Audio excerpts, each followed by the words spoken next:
मैं जब राजनीति में नहीं था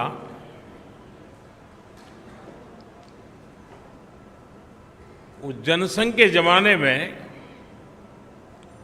बड़े उत्साह के साथ अपने कार्यकर्ता दीवारों पर दीपक, उस समय जनसंघ का निशाना था, उसको पेंट करते थे। और कई राजनीतिक दल के नेता अपने भाषणों में मजाक उड़ाते थे कि दीवारों पर दीपक पेंट करने से सत्ता के गलियारों तक नहीं पहुंचा जा सकता, ऐसा कहते, मजाक उड़ाते थे। हम वो लोग हैं जिन्होंने दीवारों पर कमल पेंट किया, लेकिन इतनी श्रद्धा से पेंट किया कि विश्वास था ये दीवारों पर पेंट किया हुआ कमल कभी न कभी तो दिलों पर भी पेंट हो जाएगा।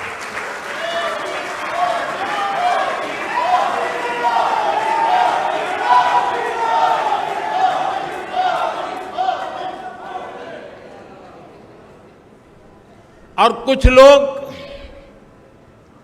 हमेशा हमारी मजाक उड़ाते रहे हैं। जब संसद में हमारे 2 सदस्य थे तब भी इतना भद्दा मजाक हमारे लिए उड़ाया गया था। कुछ लोगों का चरित्र ही ऐसा होता है और उनको लगता है कि ऐसा करने से वो बड़े बन जाते हैं, लेकिन ऐसी सब प्रकार की आलोचनाओं को झेलते हुए जन सामान्य के कल्याण के लिए समर्पित होकर के नेशन फर्स्ट की भावना को जीते हुए हम चलते ही रहे। और पंडित दीनदयाल उपाध्याय जी ने हमें मंत्र दिया था, चरैवेति चरैवेति चरैवेति, चलते रहो। एक समय था जब जनसंघ और भाजपा के कार्यकर्ता की पहचान, और आज भी कुछ राज्यों में भारतीय जनता पार्टी उसी जीवन को जीते हैं और अपने आदर्शों के लिए जूझते हैं। हमारे कार्यकर्ताओं के लिए क्या कहा जाता था, चाहे वो जनसंघ का कार्यकर्ता हो या भाजपा का, उसका एक पैर रेल में होता है और दूसरा पैर जेल में होता है।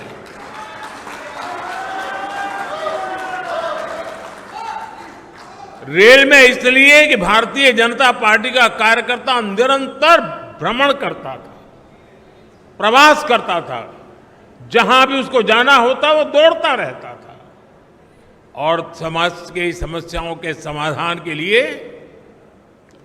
सत्ता पर बैठे हुए लोगों के सामने संघर्ष करता था। और इसलिए कभी जेल तो कभी बाहर, ये उसकी स्थिति रहती थी। मुझे याद है करीब 50 साल पहले की बात होगी, जनसंघ के लोग अहमदाबाद में सत्याग्रह कर रहे थे और एक अपनी कार्यकर्ता बहन जो जेल गई थी, करीब करीब 1 महीना लोग सब जेल में रहे थे सिर्फ आंदोलन करने के लिए, और उसकी गोद में 9 महीने का बच्चा हाथ में लेकर के वो जेल में 1 महीना गुजार करके आई थी। ऐसे जुल्म सह करके ये पार्टी यहां पहुंची है।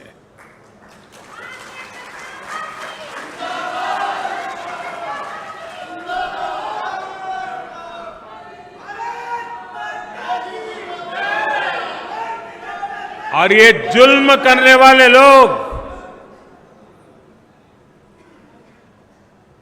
एक छोटे से जुलूस को भी स्वीकार करने को तैयार नहीं होते थे, जेल में बंद कर देते थे। सत्ता का नशा उतना था उनको। साथियों,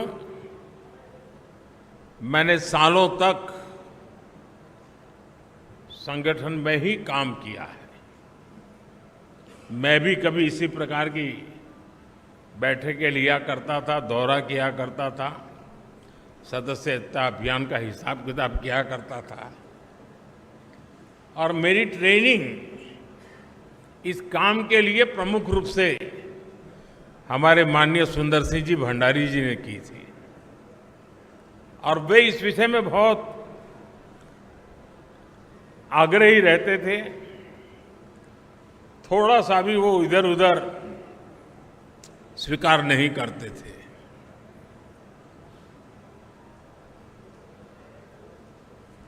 कभी कभी लोगों को ऐसा भी लगता था कि भाई ये स्ट्रक्चर बना देने से क्या होगा, लेकिन आज हम देख रहे हैं कि उसी स्ट्रक्चर ने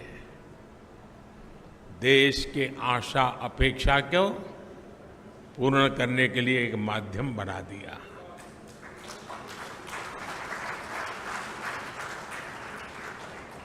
अब हम सदस्यता के लिए जाएंगे। साथियों, ये सदस्यता कर्मकांड नहीं है। हमारे लिए सदस्यता यानी अपने परिवार का विस्तार है। हमारे परिवार में